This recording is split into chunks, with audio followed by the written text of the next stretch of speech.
নমস্কার, সকল বন্ধুদের জানাই মহাসপ্তমীর শুভেচ্ছা। পুজোয় আসলে যেন চারিদিকে শুধু বিরিয়ানি বিরিয়ানি গন্ধ, মনে হয় একটু রেস্টুরেন্টে গিয়ে বিরিয়ানি খেয়ে আসে। অনেক বাড়িতে নিরামিষ হয় এবং দিদিভাইরাও অনেকে নিরামিষ খেয়ে থাকে। তাদের জন্য আমার রান্নাঘরে স্পেশাল কিছু হবে না এমন কি করে হয়। আমি তৈরি করব আজকে ভেজ বিরিয়ানি। প্রথমে চালটাকে আমি ভালো করে ধুয়ে আধ ঘন্টা ভিজিয়ে রেখেছিলাম। এবার কড়াইতে জল দিয়ে দিলাম গরম মশলা গোটা আর তেজপাতা। এবার চালটাকেও দিয়ে দিলাম স্বাদ মতো লবণ। চালটা সেদ্ধ হতে হতে আমি একটা মশলা তৈরি করে নেব। দিয়ে দিলাম টমেটো, কাজু বাদাম আর চারমগজ। এটা পেস্ট করে নেব। চালটাও ফুটে গেছে 50%। এবার আমি নামিয়ে নেব।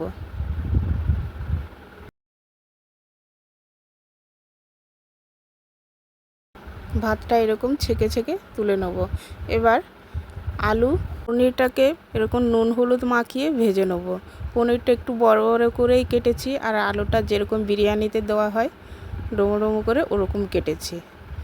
এবার বেরেস্তার জন্য নিয়ে নিলাম বাঁধাকপিতে একটু দিয়ে দিলাম বিরিয়ানি মশলা। বেরেস্তাটা আগে ভেজে নেব,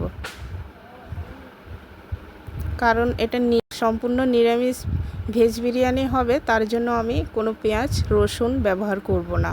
বেরেস্তার জন্য বাঁধাকপি ভেজে নিলাম, আলুগুলো আর এবার পনিরটাও ভেজে নেব।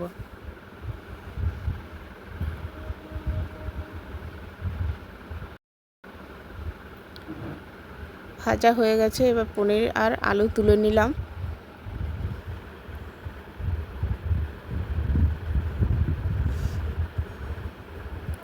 সেই তেলে সয়াবিনটা একটু ভেজে নেব। সবগুলো ভাজা হয়ে গেছে, এবার আমি সেই তেলেই দিয়ে দেবো তেজপাতা আর পেস্ট করা কাজু বাদাম, চারমগজ, টমেটো দিয়ে দিলাম আদা বাটা, কাশ্মীরি গুঁড়ো লঙ্কা, জিরে গুঁড়ো, হলুদ গুঁড়ো। মশলাটাকে ভালো করে কষাবো যতক্ষণ না মশলার গায়ে থেকে তেল ছাড়েনি। এবার দিয়ে দেবো পরিমাণ মতো জল। এবার দিয়ে দেবো বিরিয়ানি মশলা।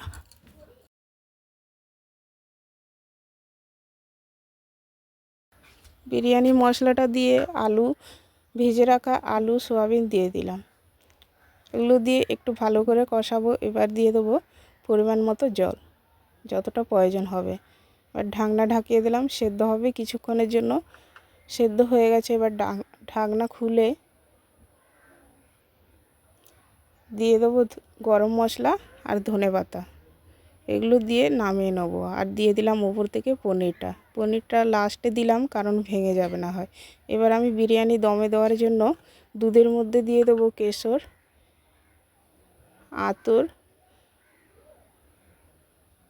গোলাপ জল আর কেওড়া জল।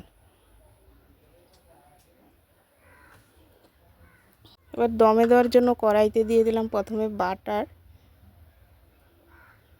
তারপরে দেবো ঘি। আর ভাত সেদ্ধ করার সময় তেজপাতাগুলো ছিল ওগুলো নিচে দিয়ে দিলাম। এবারে একটু গ্রেভি দিয়ে দেবো, তারপরে আমি ভাতটাকে দিলাম। এবারে একটা লেবেলের জন্য ওপরে দিয়ে দিলাম আলু আর সয়াবিন।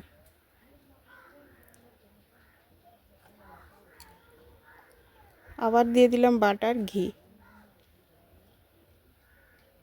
আর কেশর ভেজানো দুধটা দিয়ে দিলাম হাফ। এবার দেবো বিরিয়ানি মশলা আর বেরেস্তা। পনিরটা আমি একদম উপরেই দেবো, দিয়ে দিলাম একটু টক দই। আবার একটা লেয়ার দিলাম, এরকম দুটো লেয়ার দেবো। আবারও ওপর থেকে বাটার, ঘি, কেশর ভেজানো দুধ সব কিছুই দিয়ে দেবো।